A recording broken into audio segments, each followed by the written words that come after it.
Hey, this is Robert. I think I've got a fantastic hack for you guys out there that have gone on Facebook, bought something broke thinking you're just going to replace a cable or batteries or maybe just shake it a little bit sometimes and thing work and you get like 95% off. So I bought a Schwinn SRB 1700, I think. Man, there was no stickers on here. I had to take the thing apart to find one part number that led me to this number. But it doesn't even matter. This is such a good hack. So my mom needs a recumbent bike. She didn't want to pay the 200 bucks. And she's like, we gotta pay 50. And you know, you can't get a $50 one. I don't sit there and watch Facebook all day long. So I snagged one that had a problem with it. And it had an E1 error. And that's what y'all Googled to find me, by the way.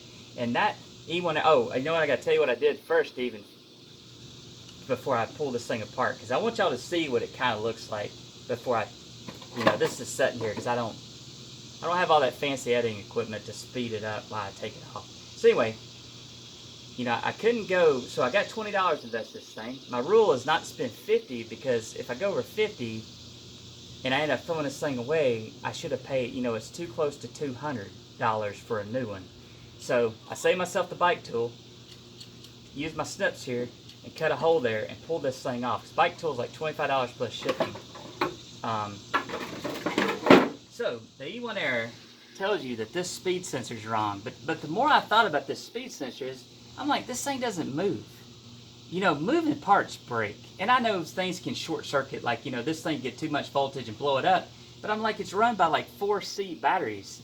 And but then I called some repair places. Oh, by the way, it starts at $75 just to get them to roll out here and probably tell you that they can't fix it. So that was not an option. But he gave me fitnessrepairparts.com.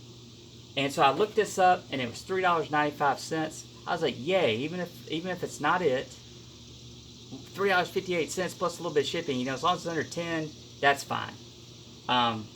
But they had a $25 minimum order.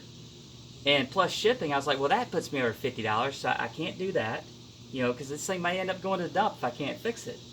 So remember, this is rigging this thing too. This is not really fixed, but it's going to work if you want to be cheap. And my mom wanted to be cheap, so she just wants this thing to work. And so I put new batteries in this thing like the website said. Didn't fix nothing, but I heard a moaning in this thing. And once I opened it up, I found out that this motor and this tension motor and this motor here, this motor wouldn't turn the tension to get this thing to go into place. As a matter of fact, this thing was, maybe lubing this thing up would have worked. I don't know. But this motor needed to go to a certain place in there for it to clear that E1 error, which is funny. The E1 error was not what it said it was. It's actually right here. This motor did not turn to place. So there's 4 screws here, easy to see. You take this thing off, then you get your screwdriver off and take that cable that goes through here off. And just let it hang. I taped it to make sure it wouldn't go into this flywheel. So once I did that, and I actually found a 9-volt power supply for this guy, which you gotta go to the manual and make sure the voltage is right, which this one's 9 volts. I've been powering it off of that, but it will run off the batteries too now that I've replaced the batteries. It clears the error, so E1 error is gone. But now I got a problem that this thing's broke. This thing's $40 plus shipping, and oh, by the way, this thing's so old that you can't even get it because Schwinn wants to sell new bikes, and if they let you keep fixing your bikes, they'll go out of business. So we took this cable loose, this cable that runs all the way through here. Once we took this off, we took that loose and just let it hang. We taped it together to make sure it don't hit the flywheel. And so I took a piece of 14 gauge solid wire and I wrapped it around the magnetic brake here, because the closer this brake gets to the flywheel, the more resistance. The further away you go, the less resistance. And so we're just going to rig this up for my mom, and over time, so I tied it to there. I've got that thing about as far out, and I could even pull it even tighter. But I think that this is plenty of resistance, what she'll want. But I can adjust this thing. But it's going to be a manual adjustment. And so I did another rig that let's see, did I cover everything here? So I got the 14 gauge wire. You know, we went through the hole back here and the hole there, and this is, you could probably like even go around this and put you a tap screw in there, like a tech screw, and wrap it around. But this is what I did. You know, you just got to find some way to manually adjust this thing, because the computer doesn't care. It cleared the error. There's no feedback in here to tell this thing that this magnet is in the right place. So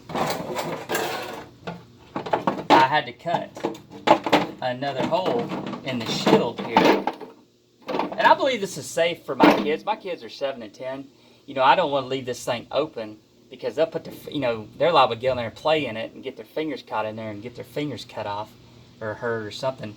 So I took the 10 snips again and I cut me a hole so I can adjust. There's no moving parts down here that I can tell that they can get in there and get.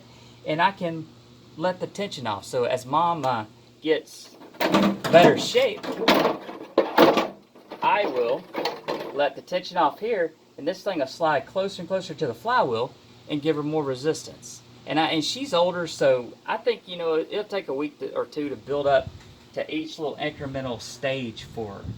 And so there it is. You know, this bike is in good shape. It's got like a really soft, nice seat. It's a Schwinn. It's the magnetic resistance that everybody likes, you know, and you ain't, you know, doing the resistance kind. And the display is even going to work for her. It's going to tell her how fast she's going. The computer's going to think that it's controlling this thing, but it's not. But, you know, I just couldn't go $50 more in this thing and be at $70 when the new ones are $200. When when it might not be this, where they send me the wrong part and then they won't take it back and stuff like that. So I think doing this hack right here for people that are not into serious training, like, you know, I got some friends with Pelotons that are losing tons of weight. If you're serious about your biking experience, go buy you something nice. But if you want to try to go cheap, then here's your hack for it. Thank you for watching.